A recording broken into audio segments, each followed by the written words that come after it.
आती है वो सुनो साथ। जी ठीक है। अभी मैं आप जी लोगों को ये बता रही थी कि ये जितनी चीजें बैंक रिसीव कर रहा है आपके बिहाफ के ऊपर, आप चाहे वो आपकी इन्वेस्टमेंट की वजह से इंटरेस्ट रिसीव कर रहा है, जो आपने पैसे डिपॉजिट कराए हुए उसकी वजह से पैसे रिसीव कर रहा है, या कोई आपका कस्टमर आके पे कर रहा है, या आपका कोई किराएदार आके पैसे जमा करा रहा है, तो ये बैंक में सारे पैसे रिसीव हो रहे हैं, तो बैंक बैलेंस जो है वो ज्यादा शो हो रहा है और आपकी बुक्स में अभी वो पैसे शो नहीं हुए। ठीक है। This G credit may not have been debited in the customer cash book. हो सकता है कि आपने अपनी कैश बुक में अभी डेबिट ना की हो, और आप अपनी कैश बुक में डेबिट क्यों करते हो? जब आपके एसेट इंक्रीज होते हैं। ठीक है। जी तो आपने कैश बुक जब आपके माइंड में आएगी तो आपने एसेट और लाइबिलिटी माइंड में रखनी है। जब आपने पासबुक माइंड में आएगी तो आपने एक्सपेंस और इनकम की नेचर माइंड में रखनी है। ठीक है। बैंक जी जो पैसे रिसीव करेगा वो आप क्रेडिट, बैंक क्रेडिट करेगा आपकी पासबुक में, अपने बैंक स्टेटमेंट में। जी और जो खर्चे बैंक पे करेगा आपके बिहाफ पे, आपके बिल पे करेगा, जो सर्विस चार्ज करेगा, वो बैंक आपके बैंक स्टेटमेंट में डेबिट करेगा। ठीक है। जी आप अपनी जी कैश बुक में क्या करते हो? कैश एसेट है ना। जी तो आपने इस तरह याद रखना है कि ये आपकी कैश बुक है। जब आपको कैश रिसीव होगा तो आपने डेबिट करना है, और जब आप कैश पे करोगे तो आप क्रेडिट करोगे उसको। जी ठीक है। उसके जी अलावा मिसलेनियस डेबिट्स क्या है? कौन सी चीजें ऐसी हैं, कौन सी सूरतें ऐसी हैं जब बैंक आपके अकाउंट में से पैसे निकाल लेता है? बाज बैंक जो है वो आपको एक फैसिलिटी प्रोवाइड करते हैं। अगर आप बैंक के अच्छे कस्टमर हो, आपके बैंक में लाखों की ट्रांजैक्शन होती है, तो बैंक बाज दफा अपने ग्राहक को एक्स्ट्रा पैसे अलाउ करता है। हो सकता है आपके बैंक में 5 लाख रुपया पड़ा हो, आप 5.5 लाख रुपए की ट्रांजैक्शन कर रहे हो, तो बाज दफा बैंक आपको 50,000 रुपया एक्स्ट्रा दे देता है। लेकिन उसके ऊपर बैंक क्या करता है कि सूद चार्ज करता है। तो वो जो इंटरेस्ट चार्ज करेगा वो आपके अकाउंट में वो निकाल लेगा आपके अकाउंट में से पैसे। उसके जी अलावा जैसे मैंने आपको बताया कि बैंक आपको सर्विसेज पे करता है, तो बैंक चार्जेस रिसीव करता है, बैंक उसकी फीस चार्ज करता है, उसकी वजह से आपके अकाउंट से पैसे कटते हैं। उसके अलावा जैसे अब हमने पहले किया था कि बिल रिसीवेबल आप जमा कराते हो और चेक जमा कराते हो, तो हो सकता है कि उसकी वजह से बैंक आपके अकाउंट में से पैसे सर्विस चार्जेस ले रहा हो, वो पैसे निकलेंगे। उसके अलावा बैंक जो आपके बिहाफ पे पेमेंट कर रहा है, आपके बिल पे कर रहा है, आपने राजा बाजार वालों से सामान उठाया उनको पे कर रहा है, इंश्योरेंस जमा करा रहा है, आपके बाकी बिल पे कर रहा है, किसी भी वजह से जो जो पेमेंट्स हो रही हैं वो आपके अकाउंट से बैंक पैसे निकाल देगा। ठीक है। बिल नोट पेबल हो रहे हैं, बिल पेबल, जो भी अदायगियां हो रही हैं उसकी वजह से आपके बैंक में से पहले पैसे कम हो जाते हैं। जो चीजें रिसीव होंगी बैंक में वो पैसे इंक्रीज होंगे, जो पेमेंट्स होंगी उनकी वजह से बैंक में से पैसे कम हो जाएंगे, डिक्रीज हो जाएंगे। ठीक है। अब देखो इन चीजों को आपने नाम इनके रट्टा मार लेने, लेकिन आपको समझ आनी चाहिए कि ये क्यों हो रही हैं ये पेमेंट्स। ठीक है। जी अभी जी समझ आ गया आप लोगों को कि नहीं आया? जी आ रहे हैं। अच्छा, मैं आगे इसलिए जा रही हूँ इस अजम्पशन के ऊपर कि आप लोगों को ये चीजें समझ आ रही हैं। अगर आप लोगों को कोई चीज समझ नहीं आ रही वो आप लोगों ने खुद पूछनी है मुझसे। ठीक है। जी जी अब जी अगला टॉपिक है एरर एंड ओमिशन। बाज दफा होता है कि कोई चीज हमने एरर कर दी, एरर मतलब गलती कर दी। जैसे मैंने आपको एग्जांपल दी कि हो सकता है कि 5 जैसे अभी से यहाँ पे आपको एग्जांपल दी कि 569 की मिसाल के तौर पे एक पेमेंट है। ठीक है। आपकी बुक्स में बैंक ने हो सकता है कि 596 लिख दिया हो। ठीक है। जी डिजिट्स जो है वो जी एक्सचेंज हो गए। पांच दफा हो गया कि जैसे बीस जी हजार की ट्रांजेक्शन है तो एक जीरो कम हो गया, किसी ने 2,000 लिख दिया। जी तो जी गलती की वजह से, मिस्टेक की वजह से हो सकता है, या ओमिशन। ओमिशन क्या हो गया कि हो सकता है कि आपने एक सेल्स की और आपने वो चेक अपनी बुक्स के अंदर रिकॉर्ड ही नहीं किया, ओमिट हो गया। ओमिट मतलब कि नहीं नहीं रिकॉर्ड किया, भूल हो गई। ठीक है। या तो गलती हो गई या भूल हो गई। There may be the difference between balance of the checkbook and cash book passbook due to error की वजह से या omission की वजह से of any entry on the part of the customer और बैंक। तो ये गलती कस्टमर से भी, बैंक से भी हो सकती है, आपसे भी हो सकती है। जी These errors may be of the following nature। इस वजह से, अभी जैसे एक गलती किस वजह से हो गई कि फिगर्स की वजह से गलत फिगर्स लिख दी।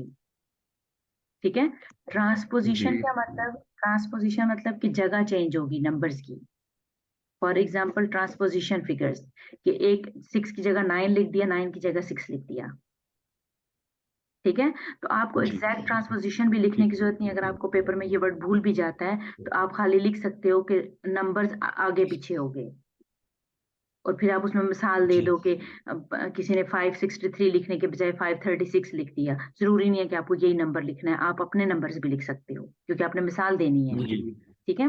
जी जी entries in the wrong column, जैसे क्या हो गया कि wrong columns of the cheque. मिसाल के तौर पे आपको चेक रिसीव हुआ था, आपने अपनी बुक में डेबिट के बजाय क्रेडिट लिख दिया।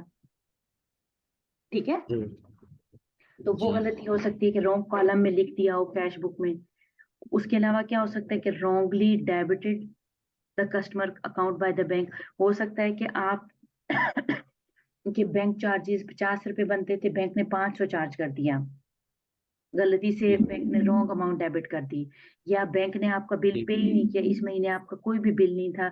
बैंक चूंकि हर महीने बिल पे करता था तो बैंक आपके 50 रुपया सर्विस चार्जेस चार्ज करता था। इस महीने कोई बिल ही नहीं था लेकिन बैंक ने फिर भी 50 रुपया चार्ज कर लिया।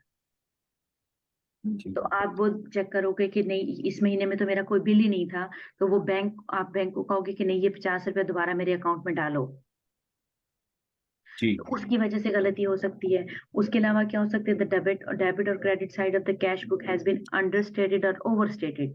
ओवर, अंडर या ओवर क्या हो सकता है कि बाज दफा, जैसे अभी मैंने पहले एग्जांपल दी थी कि 20,000 के बजाय 2,000 लिख दिया, तो जी अंडरस्टेट हो गया, कम लिख दिया। या किसी को 5,000 की सेल हुई तो उसने 50,000 लिख दिया, ओवरस्टेट कर दिया, एक्स्ट्रा पैसे बीच में ऐड कर दिया, एक्चुअली इतनी सेल नहीं थी। तो जो वो फर्क आएंगे ना, फिर वो फर्क टैली करेंगे, हम कैसे मैच करेंगे कि अगर मिसाल के तौर पे हमने सेल की 5,000 रुपए की, तो हमने अपनी कैश बुक में 50,000 रुपया लिख दिया, लेकिन बैंक में उस सेल का 5,000 रुपया ही ऐड हुआ हुआ, जितने की वो सेल थी, जितने का वो चेक था। तो अब हम जब जी देखेंगे कि ओके मेरी बुक्स में 50,000 है, बैंक में 5,000 है, तो फिर जाके आप अपनी बुक्स ऑफ अकाउंट्स में जहाँ पे आपने जर्नल एंट्री की है वो आप देखोगे, आप चेक की अमाउंट देखोगे और आप देखोगे कि आपने कितने आइटम सेल किए थे और आपको कितने पैसे रिसीव हुए थे। तो इस तरीके से क्या होता है कि सारे अकाउंट्स टैली किए जाते हैं कि कहाँ पे गलती हुई है। ठीक है। जी ठीक है Entries on the incorrect side, check issued for advertising has been entered on the debit side of the cash book. हो सकता है कि आपने गलत साइड पे लिख दिया हो, जैसे अभी मैंने एग्जांपल दी कि चेक आपने इशू किया था एडवर्टाइजिंग के लिए, एक्सपेंस के लिए, तो वो आपने बजाय डेबिट एक्सपेंस करने के आपने डेबिट एसेट पे लिख दिया है, जी डेबिट समझ के, क्योंकि एसेट भी डेबिट होते हैं और एक्सपेंसेस भी डेबिट होते हैं। ठीक है। जी जी तो आपने वो रॉन्ग जगह पे लिख दिया। तो गलतियों की वजह से भी बैंक स्टेटमेंट में और कैश बुक में डिफरेंस आ जाते हैं। उसके अलावा और क्या रीजन हो सकती है, डिसऑनर्ड चेक। आप डिसऑनर कब होता है कि जब बैंक में इनफ पैसे नहीं होते। आपको, मैंने आपसे सामान खरीदा 10,000 रुपए का, मैंने आपको चेक दे दिया। ठीक है। मैंने आपको जी चेक दिया कि आप 1 तारीख को जाके ये चेक कैश करवा लेना। जब आप वो चेक लेके गए तो अब आपके बैंक ने, आपने जाके अपने बैंक में चेक जमा कराया। जब आपके बैंक ने मेरे बैंक को कहा कि 10,000 रुपया दें, तो मेरे बैंक ने कहा कि उसके अकाउंट में तो 5,000 रुपया है, 10,000 तो है ही नहीं। तो वो चेक क्या हो जाता है, डिसऑनर हो जाता है। जी डिसऑनर का मतलब कि वो चेक ऑनर नहीं हुआ, नहीं पैसे रकम नहीं मिली। या जी डिसऑनर बिल रिसीवेबल हो गया, बिल था अपने ड्यू डेट के ऊपर, वो बिल रिसीव नहीं हुआ। अब क्या होता है कि जब चेक डिसऑनर होता है ना, तो आपका बैंक आपको ये फ्री में सर्विसेज नहीं प्रोवाइड करता।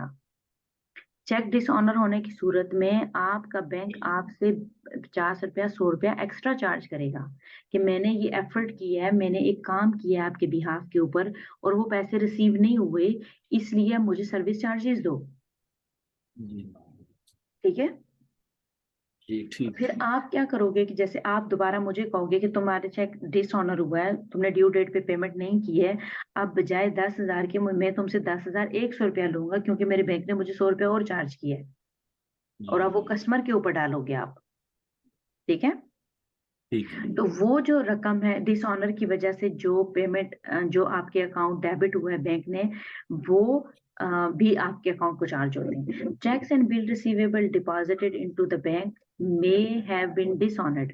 हो सकता है कि जो चेक आपने डिपॉजिट करवाए थे वो डिसऑनर हो गए हों, but not credited in the customer cash book. और जब डिसऑनर हो जाएंगे तो बैंक तो नहीं आपके अकाउंट में पैसे ऐड करेगा ना, क्योंकि जी बैंक को तो मिले ही नहीं है। लेकिन आपने तो अपनी बुक्स में लिख दिए ना कि ये इतने पैसे मेरे रिसीव हो गए हैं, या मेरे इतने पैसे बनते हैं। जब आप कैश बुक के साथ टैली करोगे बैंक स्टेटमेंट के साथ, फिर आपको पता चलेगा ना कि ये चेक डिसऑनर हो गया, ये चेक तो रिसीव ही नहीं हुआ। फिर आप अपने कस्टमर को जाके कहोगे कि मुझे ये वाले पैसे रिसीव नहीं हुए, आप ये पेमेंट करें। तो फिर आपको फर्क पता चलेगा कि ये फर्क क्यों है। ठीक है। जी अब स्टेप्स क्या है, ये तो हमने अभी तक तो हमने ये किया है कि इन 6 वजह की वजह से हमारी कैश बुक में और चेक बुक में डिफरेंस आएगा। कोई चेक रिसीव हो गया, कोई हमने पेमेंट की, कोई सर्विस चार्जेस थे, कुछ बैंक ने हमारे बिहाफ पे चीजें रिसीव की, कुछ बैंक ने हमारे बिहाफ पे चीजें पे की, कोई चेक डिसऑनर हुए। इन सारी वजूहात की वजह से कैश बुक में और चेक बुक में फर्क आएगा। ठीक है। Steps to know the reasons of disagreement. अभी हम ये देख रहे हैं कि ये जो डिसएग्रीमेंट है इनको कैसे पता चलेगा, ये हम कैसे फाइंड आउट करेंगे। अभी जैसे मैंने आपको डिस्कशन के दौरान बता भी दिया है कि ये हमें डिसएग्रीमेंट कैसे पता चल जाते हैं, जब हम चीजें मैच करते हैं। जी ठीक है। तो अब जी आपको बता रहे हैं कि the following steps may be taken to know the reason of disagreement between balance as bank column of cash book and bank passbook. तो हम ये स्टेप्स, इनकी इस स्टेप की मदद से हमें पता चलेगा कि कैसे हमें महसूस हो रहा है, कैसे हमें फर्क पता चल रहा है। Compare the bank column of cash book with the passbook. तो पहले आप क्या करोगे कि आप बैंक कॉलम को कंपेयर करोगे, किससे? पासबुक के कॉलम से। किसी भी पर्टिकुलर डेट के ऊपर, मिसाल के तौर पे 15 तारीख को आप कहते हो कि मैंने मैच करना है कि क्या क्या फर्क है। ठीक है। जी Note all the item that appear in the bank column of cash book but not the passbook. अब आपने वो आइटम नोट डाउन करने हैं, वो आइटम लिखने हैं जो बैंक कॉलम में तो शो हो रहे हैं कैश बुक की। आप कैश बुक में जो बैंक का कॉलम है उसमें शो हो रहे हैं, आपने लिखे हुए हैं कि ये पैसे मैंने जमा करवाए हैं, चेक जमा कराए हैं, ये मैंने पेमेंट्स के चेक दिए हैं, लेकिन वो बैंक में शो नहीं हो रहे। पहले आप उनको नोट डाउन करो कि फर्क कौन कौन सी रकमों का है। ऐसे ही करोगे ना, जब आपने मिसाल के तौर पे आप अपने अकाउंट टैली करो तो आप क्या करोगे, यूं ही करोगे ना। जो चीजें बराबर है जी उनका तो कोई मसला ही नहीं है। जी ठीक है। आप देखोगे कि कौन सी ऐसी चीजें हैं जो कैश बुक में हैं, पासबुक में नहीं है, जी या पासबुक में हैं और कैश बुक में नहीं है। जी ठीक है। आइटम नंबर 2 और जी 3 आपको यही कह रहा है कि वो आइटम नोट करें जो, पहला आइटम नंबर 2 कह रहा है कि जो अपीयर हो रही है कहाँ पे, कैश बुक में, लेकिन but not in the passbook, passbook में नहीं है। जी या फिर वो आइटम नोट करें जो अपीयर हो रही है पासबुक में, पासबुक में है लेकिन कैश बुक में नहीं है, not in the cash book. जी बस बेसिकली क्या कह रहा है आपको कि जिन चीजों का फर्क आ रहा है। ठीक है। फिर वो क्या कह रहा है कि और कौन से आइटम को आप नोट करेंगे, ऐसे item that appear on debit side of the cash book. आप डेबिट साइड पे कब लिखते हो, जब आपको कैश रिसीव होता है। आपने लिखा कि आपको एक कस्टमर से 10,000 रुपया रिसीव हो गया, but not in the passbook, लेकिन वो तो डिसऑनर हो गया था, पासबुक में तो वो है ही नहीं। जी ठीक है। या वो अभी जी तक पेमेंट ही नहीं हुई है। जी ठीक है। तो वो आइटम आपने देखने हैं। The item that appear on the credit side of the cash book. हो सकता है आपने राजा बाजार वालों को जब 20,000 का चेक दिया तो आपने अपनी कैश बुक के अंदर क्रेडिट साइड पे लिख दिया कि ये कैश आपका पे हो गया है, जी लेकिन अभी पासबुक में नहीं शो हुआ क्योंकि अभी तो वो कैश हुआ ही नहीं है चेक। अभी राजा बाजार वालों ने अपने बैंक में जमा ही नहीं कराया। They did not presented it, देखो, but not presented for payment. अभी उन्होंने पेमेंट के लिए प्रेजेंट ही नहीं किया। हो सकता है कि वो पूरे 15 दिन सारे ग्राहकों को सेल करके 15 दिन के बाद जाके चेक जमा कराते हो। चेक तो 6 महीने तक वैलिड होता है ना, 6 महीने तक कभी भी जाके जमा करवा सकता है कोई। जी तो उसकी वजह से जो आपने डिफरेंस देखा, ये आपको याद होने चाहिए ये चीजें, ये 6 के 6 आइटम। ठीक जी है, 7 जी आइटम है।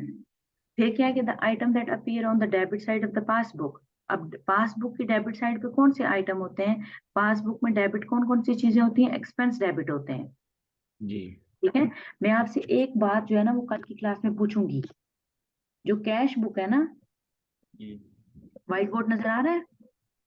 नहीं।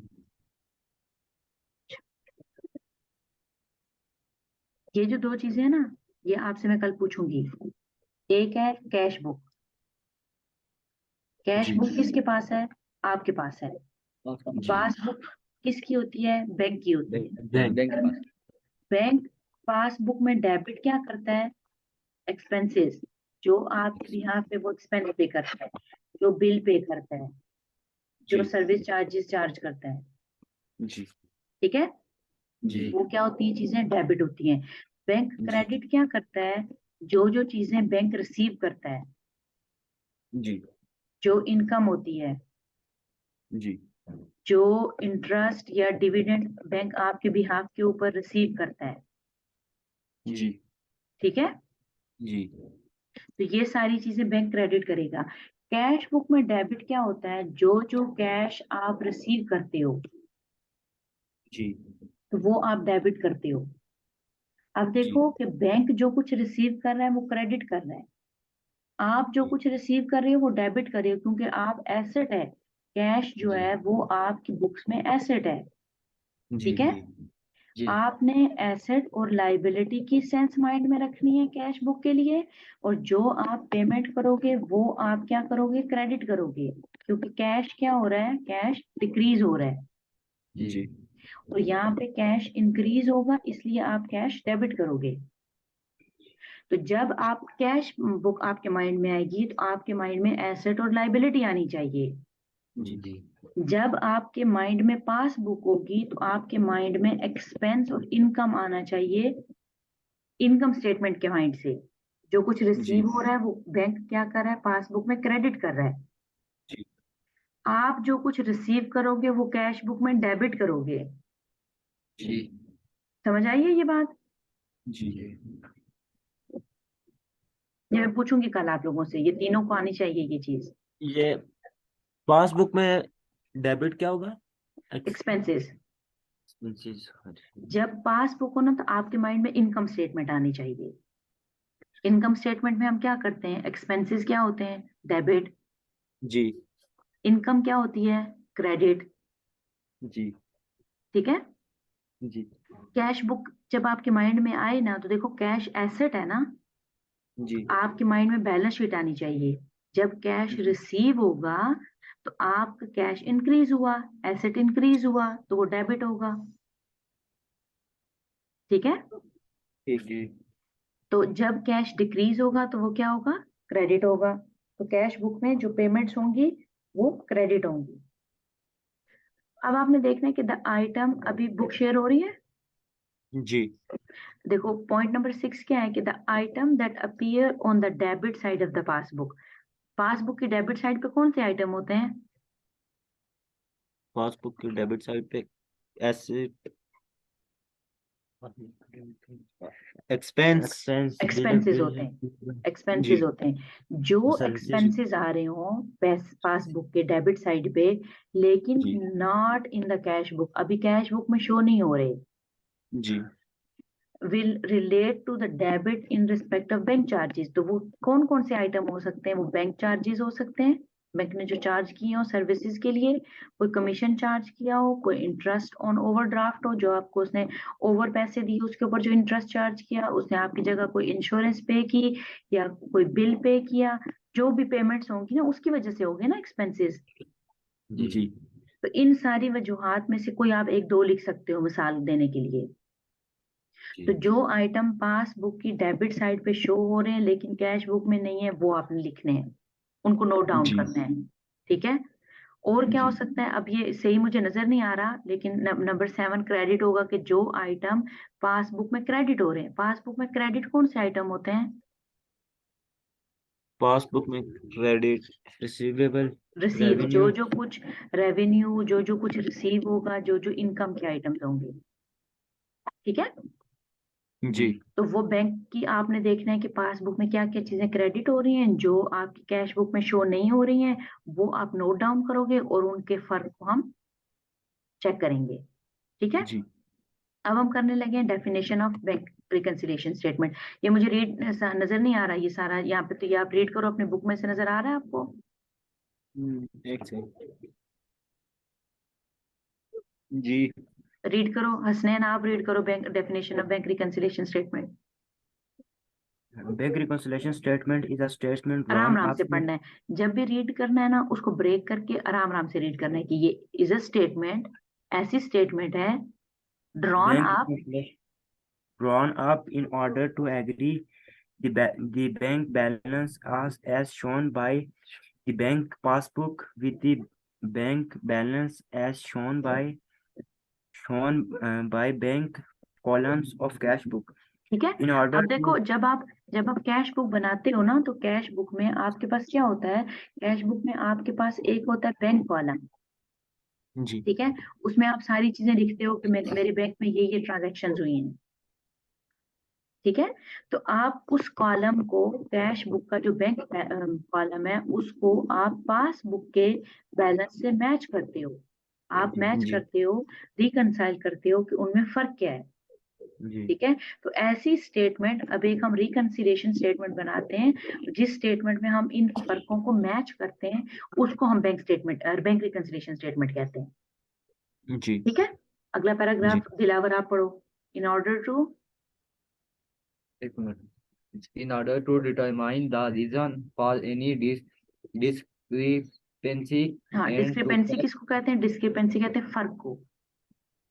फॉर एनी डिफरेंस and भी आप लिख सकते हो, डिस्क्रिपेंसी की जगह फर्क भी लिख सकते हो, डिफरेंस भी लिख सकते हो।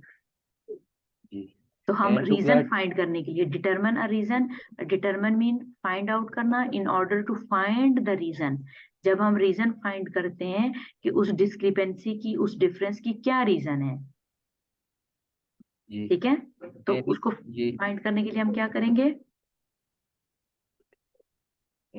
and to correct any error that may have been made by the bank or the depositor and depositors on record should be reconciled with reconciled reconciled reconciled with the bank statement as soon as possible as after soon, as soon as receiving। Possible, as soon as possible, कि जल्दी करनी चाहिए, 15 दिन के बाद करें या महीने के बाद, ये नहीं कि 5 महीने के बाद या 6 महीने के बाद आप बैंक स्टेटमेंट उठा के देखें कि 6 महीने पहले क्या हुआ था बैंक में, हमारी बुक में, जी ठीक है। जी after receiving the bank statement, any mistake we find should be brought to the attention of the bank evidently। Immediately, immediately mean कि कोई भी जो गलती आपको बैंक स्टेटमेंट में नजर आएगी, वो आपको इमीडिएटली, इमीडिएटली मतलब कि फौरन, should be brought to the attention, brought to the attention mean के तवज्जो में लानी चाहिए, उसको जी बैंक के नोटिस में लाना चाहिए फौरन, अगर कोई गलती है तो, जी ठीक है। जी अब हम क्या लर्न करने लगे हैं, अब हम लर्न करने लगे हैं कि methods for preparing bank reconciliation statement. अब किस तरीके से बैंक रिकंसिलिएशन स्टेटमेंट बनेगी, ये हम लोग आज करें या आप लोग थक गए हो?